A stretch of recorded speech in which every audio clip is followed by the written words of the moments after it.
तो पहले चैप्टर पर बात करते हैं सत्ता की साझेदारी। 20 महत्वपूर्ण बहुविकल्पीय प्रश्न जो कि बोर्ड एग्जाम में आने वाले हैं।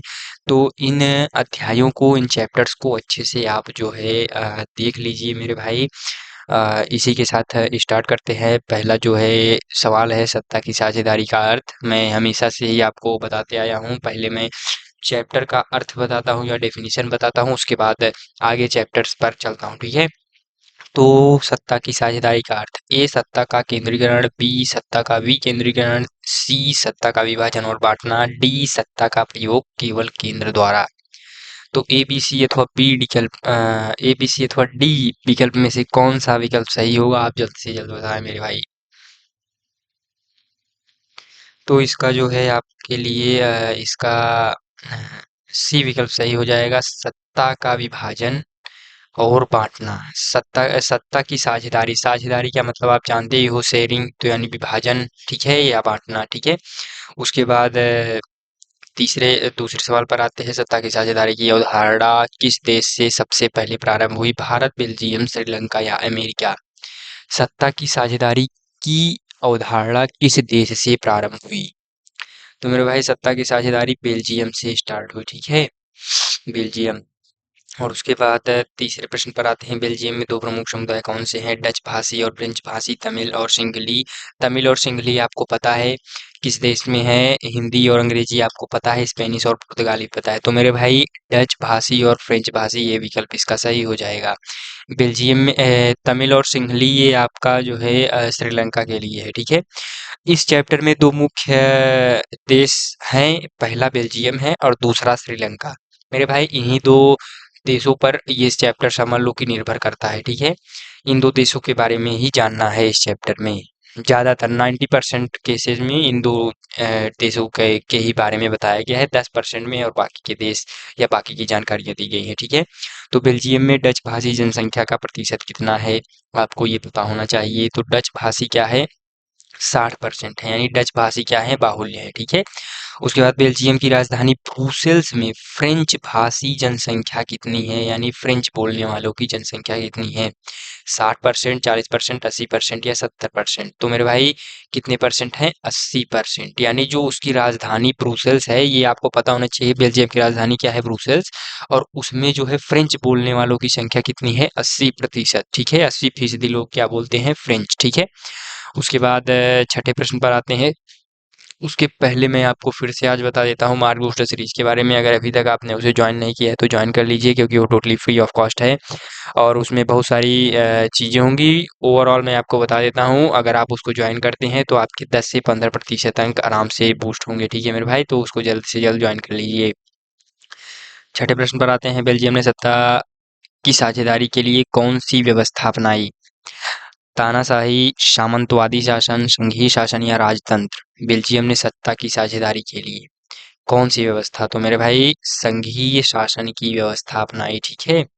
उसके बाद श्रीलंका में बहुसंख्यक समुदाय कौन सा है: तमिल, सिंहली, डच या फ्रेंच। डच और फ्रेंच तो आपको पता है, बेल्जियम।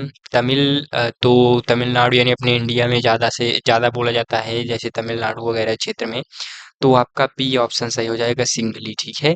सिंघली बोलने वाले अधिक हैं वहाँ पर, ठीक है। श्रीलंका की कुल जनसंख्या में सिंघली समुदाय का कितना प्रतिशत है, तो आपका सी विकल्प सही हो जाएगा, 74%, ठीक है। 74% सिंघली बोलने वाले हैं, ठीक है। उसके बाद श्रीलंका में तमिल समुदाय का प्रतिशत कितना है, तो अगर वहाँ पे 74 है तो मेरे भाई इसका ए विकल्प सही हो जाएगा, 18%, ठीक है। 18% लोग क्या बोलते हैं, अ, तमिल में तमिल समुदाय का, जो तमिल समुदाय के कितने लोग हैं, 18%, ठीक है। उसके बाद श्रीलंका की राजधानी कौन सी है, आपको पता होगा, ए विकल्प सही, कोलंबो। ये बताने की आपको आवश्यकता नहीं है। उसके बाद श्रीलंका में किस समुदाय समुदाय के साथ भेदभाव किया गया, तो इसका कौन सा, ये इजी प्रश्न है, बहुत इजी प्रश्न है, तो इसलिए मैं इसमें समय नहीं दे रहा हूँ। तो तमिल के समुदाय के साथ जो है भेदभाव किया गया।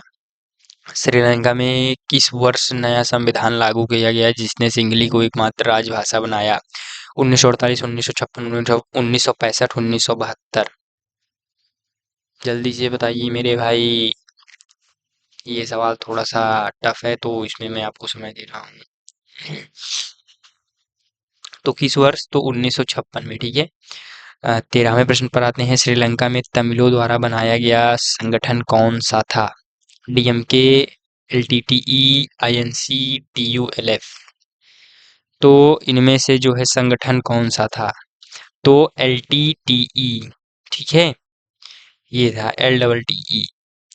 तो ये श्रीलंका में तमिलों द्वारा बनाया गया संगठन था, ठीक है। फुल फॉर्म तो अभी वैसे मुझे पता नहीं है, लेकिन इसका फुल फॉर्म आप कमेंट बॉक्स में टाइप करें। बेल्जियम में सत्ता की साझेदारी को क्या कहा जाता है, या सत्ता साझेदारी को? बेल्जियम में सामुदायिक सरकार, लोकतांत्रिक सरकार, समाजवादी सरकार, संघीय सरकार। एपीसी अथवा डी विकल्प में से कौन सा विकल्प सही होगा, जल्दी से बताइए मेरे मित्रों। तो इसका ए विकल्प सही हो जाएगा, सामुदायिक सरकार। फिर 15वें सवाल पर आते हैं। सत्ता की साझेदारी का मुख्य उद्देश्य क्या है? राजनीतिक स्थिरता, एक समुदाय का प्रभुत्व, विदेशी शासन, आर्थिक असमानता। 15वें प्रश्न का ए विकल्प सही हो जाएगा, राजनीतिक स्थिरता, ठीक है मेरे भाई। 16वें प्रश्न पर आते हैं। फिर से 15वां आ गया है, 15 यहाँ पे है। 16वें प्रश्न पर आते हैं। सत्ता की साझेदारी का मुख्य उद्देश्य क्या है? राजनीतिक स्थिरता, ठीक है। उसके बाद 16वें प्रश्न पर आते हैं। सत्ता साझेदारी किस सिद्धांत पर आधारित है? समानता, स्वतंत्रता, न्याय या लोकतंत्र। तो इसका डी विकल्प सही हो जाएगा, लोकतंत्र पर आधारित है, ठीक है। उसके बाद भारत में सत्ता की साझेदारी का उदाहरण है राष्ट्रपति शासन, संघीय प्रणाली, केंद्रीय शासन, राजतंत्र। तो भारत में सत्ता की साझेदारी का उदाहरण क्या है? संघीय प्रणाली, ठीक है। उसके बाद 18वें सवाल पर आते हैं। सत्ता साझेदारी का कौन सा प्रकार है?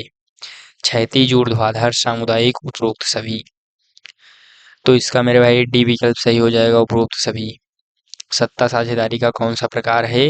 उपरोक्त सभी। सामुदायिक भी है, ऊर्ध्वाधर भी है और क्षैतिज भी है। क्षैतिज सत्ता साझेदारी किसके बीच होती है?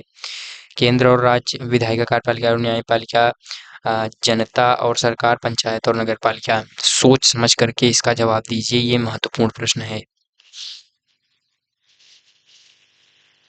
तो इसका मेरे भाई बी विकल्प सही हो जाएगा, विधायिका, कार्यपालिका और न्यायपालिका, ठीक है। उसके बाद 20वें प्रश्न पर आते हैं। ऊर्ध्वाधर सत्ता साझेदारी का अर्थ है केंद्र और राज्य के बीच सत्ता बांटना, न्यायालयों में सत्ता बांटना, मीडिया में सत्ता बांटना, उद्योगों में सत्ता बांटना। तो सी और डी तो गलत हो जाएंगे, ए और बी में से कोई एक होगा, तो उसका जवाब दीजिए।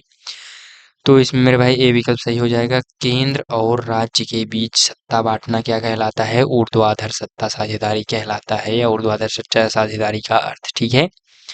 तो ओवरऑल 20 प्रश्न यहाँ पर कंप्लीट होते हुए आप 20 में से कितने सही किए? बहुत ही सरल सरल से प्रश्न थे, तो ज़्यादा आपको कठिनाई हुई नहीं होगी। और इसी के साथ अब नेक्स्ट चैप्टर पर बात करेंगे अगले वीडियो में। तब तक के लिए चलते हैं, धन्यवाद।